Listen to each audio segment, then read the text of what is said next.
নমস্কাৰ, আপোনালোক সকলোকে স্বাগতম জনাইছোঁ অসম ফিউচাৰ ইউটিউব চেনেললৈ। আশা কৰোঁ আপোনালোক সকলোৰে খবৰ ভাল। তো Srimanta Sankardev university of health ছায়েন্সৰ পৰা বি.ফাৰ্ম আৰু ডি.ফাৰ্মৰ ৰিজাল্টটো ঘোষণা হৈ গ'ল। তো ইয়াৰে ডি.ফাৰ্মৰ কাট অফৰ ওপৰত ভিডিঅ' বনোৱা আছে, আপোনালোকে চাই ল'ব পাৰিব। তো এতিয়া ডিব্ৰুগড় ইউনিভাৰ্চিটি চমুকৈ ডিউৰ ফালৰ পৰা বি.ফাৰ্মৰ কাউন্সেলিং আৰু এডমিশ্যন ৰিগাৰ্ডিং এখন নতুন নটিচ আহিছে। তো এই ভিডিঅ'টোত ইয়াৰে কাউন্সেলিং কোনে কোনে কৰিব পাৰিব, ইয়াৰে এডমিশ্যন ডেট কিমান বা কাউন্সেলিঙৰ তাৰিখ কিমান, আৰু ইয়াৰে চিট কেপাচিটি, ফি ষ্ট্ৰাকচাৰ বা কি ডকুমেণ্ট লাগিব সেই সকলোবোৰৰ ওপৰত আলোচনা কৰিম। তো আপোনালোকে ভিডিঅ'টো স্কিপ নকৰাকৈ সম্পূৰ্ণকৈ চাব। তো আপোনালোকৰ ইমানখিনি মৰম আৰু ভাল পোৱাৰ কাৰণে আজি অসম ফিউচাৰ ইউটিউব চেনেলটো 10,000 ছাবস্ক্ৰাইবাৰ অতিক্ৰম কৰিবলৈ সক্ষম হ'ল। Thank you. তো আপোনালোকে এই নটিচখন চাব পাৰে। এই নটিচখন department of pharmaceutical science Dibrugarh university ডিব্ৰুগড়ৰ ফালৰ পৰা জাৰি কৰা হয়। এই নটিচখন 24 জুলাই তাৰিখে জাৰি কৰিছে। Counselling cum admission notice for year B pharm programme. তো ইয়াতে বি.ফাৰ্ম আৰু বি.ফাৰ্ম লেটাৰিয়েল দুটা কৰ্চৰ কাৰণে আছে। তো আগতে বি.ফাৰ্মৰ কাৰণে ডিব্ৰুগড় ইউনিভাৰ্চিটিৰ ফালৰ পৰা দুখন নটিচ জাৰি কৰিছে। এখন নটিচ 14/5/2024 তাৰিখে জাৰি কৰিছে, আৰু তাৰে 10 দিন পিছত আৰু এখন নটিচ জাৰি কৰিছিল। তো 24 মেত। তো এই দুখন তাৰে এডমিশ্যন ৰিগাৰ্ডিং বা অনলাইন এপ্লিকেশ্যন ফৰ্মৰ ৰিগাৰ্ডিং নটিচ আহিছিল। তো 14 মেত যিখন নটিচ আছে তাতে ইয়াৰে এডমিশ্যন ৰিগাৰ্ডিং নটিচখন দিয়ে, আৰু ইয়াতে প্ৰথমতে মেনশ্যন কৰা যে ইয়াৰে এডমিশ্যন প্ৰচেছটো পাৰ্চেণ্ট বেচিছত হ'ব। কিন্তু তাৰে নেক্সট 24 মে তাৰিখে যিখন নটিচ জাৰি কৰে সেই নটিচখনত ইয়াৰে চিলেকশ্যন প্ৰচেছটো SSUHSৰ যি CEE বা ফাৰ্মাচী এণ্ট্ৰেন্স এক্সাম আছে তাৰ পৰা ল'ব।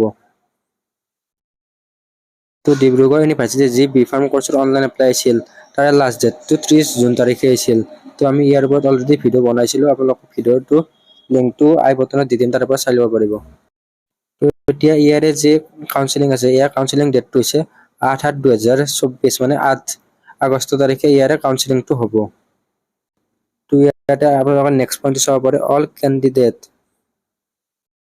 who have submitted their application online through Dibrugarh University web portal are invited to appear physical in the counseling cum admission season of B.Farm program for the academic season 2024.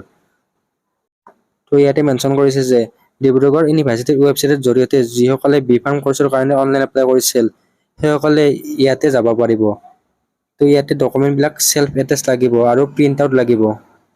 ইয়াতে কি document লাগিব, প্ৰথম হৈছে print copy of application submitted form, যিখন ডিব্ৰুগড় ইউনিভাৰ্চিটিৰ ফালৰ পৰা বি.ফাৰ্মৰ online application form আছিল তাৰে প্ৰিণ্ট আউটটো লাগিব।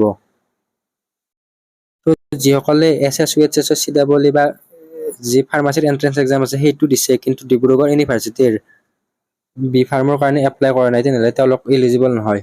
তো আপোনালোকে ডিব্ৰুগড় ইউনিভাৰ্চিটিৰ বি.ফাৰ্ম কৰ্চৰ কাৰণে অনলাইন এপ্লাইটো কৰিব লাগিব, আৰু SSUHSৰ ফাৰ্মাচী এণ্ট্ৰেন্স এক্সামটো দিব লাগিব। এই দুটা যিসকলৰ আছে তেওঁলোকে ইলিজিবল হয়।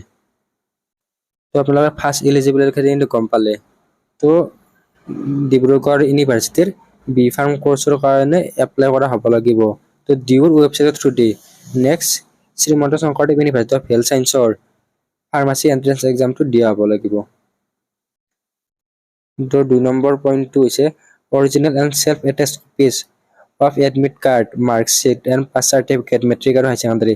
তো মেট্ৰিক আৰু হাই ছেকেণ্ডাৰী এডমিট কাৰ্ড, মাৰ্কশ্বিট আৰু পাছ চাৰ্টিফিকেটখিনি অৰিজিনেল আৰু জেৰক্সটো চেল্ফ এটেষ্ট মানে চাইন কৰা হ'ব লাগিব। তো 3 নম্বৰ পইণ্টটো ফাৰ্মাচী এণ্ট্ৰেন্স এক্সাম, যিটো SSUHSৰ ফাৰ্মাচী এণ্ট্ৰেন্স এক্সাম আছে সেইটো দিয়া হ'ব লাগিব। তাৰে এডমিট কাৰ্ড আৰু স্ক'ৰ কাৰ্ডখন লাগিব বি.ফাৰ্মৰ কাৰণে। নেক্সট পইণ্টটো হৈছে 4 নম্বৰ পইণ্টটো পাৰ্মানেণ্ট ৰেচিডেণ্ট চাৰ্টিফিকেট, PRC খন লাগিব। নেক্সট কাষ্ট চাৰ্টিফিকেট, নেক্সট তাৰপিছত গেপ চাৰ্টিফিকেট বা medical certificate for competent authority, next EWS certificate. তো তাৰপিছত আপোনালোকৰ যদি কিবা কোটা আছে কোটাৰ চাৰ্টিফিকেটবিলাক, আৰু যদি আপোনালোকে ডি.ফাৰ্ম কৰি বি.ফাৰ্ম লেটাৰিয়েল কৰিব বিচাৰে তেনেহ'লে আপোনালোকৰ ডি.ফাৰ্মৰ ফাৰ্ষ্ট ইয়াৰ আৰু ছেকেণ্ড ইয়াৰৰ মাৰ্কশ্বিট আৰু হস্পিটেল ট্ৰেইনিং চাৰ্টিফিকেটখন লাগিব। তাৰপিছত next recent size passport photo. তো কাউন্সেলিংটো ক'ত হ'ব? কাউন্সেলিঙৰ প্লেচটো হৈছে department of pharmaceutical science Dibrugarh university. তো ডিব্ৰুগড় ইউনিভাৰ্চিটিৰ ডিপাৰ্টমেণ্ট অফ ফাৰ্মাচিউটিকেল ছায়েন্সত ইয়াৰ কাউন্সেলিংটো হ'ব। তো কাউন্সেলিঙৰ ডেটটো হৈছে 8 আগষ্ট তাৰিখ। Reporting time for short list candidate, তো এইটো হৈছে 9:30 পৰা 10:30 লৈকে। কাউন্সেলিং অফ দ্য কেণ্ডিডেট, তো 10:45 পৰা কাউন্সেলিং হ'ব। Date of admission for selected candidate, যিবিলাক কেণ্ডিডেট চিলেক্ট হ'ব সিহঁতৰ তো ইয়াৰে যি এডমিশ্যন ডেট আছে সেয়া 9 আগষ্ট তাৰিখ আৰু ইয়াৰে যি লাষ্ট ডেট অফ এডমিশ্যন সেয়া হৈছে 12 আগষ্ট তাৰিখ আৰু ইয়াৰ ক্লাছবিলাক 12 আগষ্ট তাৰিখৰ পৰা ষ্টাৰ্ট হ'ব আৰু ইয়াৰে এডমিশ্যনৰ দিনাই ফিজটো পে'মেণ্ট কৰিব লাগিব। তো ইয়াতে ফিজৰ দুটা অপশ্যন আছে। তো ফিজটো অনলাইন পে'মেণ্ট কৰিব লাগিব। এণ্ডমেণ্ট কেটেগৰীটো এটা স্পনচাৰ কেটেগৰী হয়। তো ইয়াতে এডমিশ্যন এণ্ড আদাৰ ফিজ আছে 3788 আৰু ইয়াতে কোৰ্চ ফিজ 45,000 টকা। কাৰণ এইটো এণ্ডমেণ্ট কেটেগৰী এটা স্পনচাৰশ্বিপ কেটেগৰী হয়, তো ইয়াৰে ফিজটো বেছি হয়। তো ইয়াতে এডমিশ্যনত 48,778 টকা দিব লাগিব।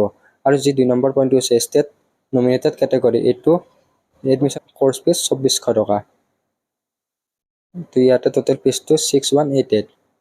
নেক্সট ইয়াতে চিট ডিষ্ট্ৰিবিউশ্যন দিয়া আছে।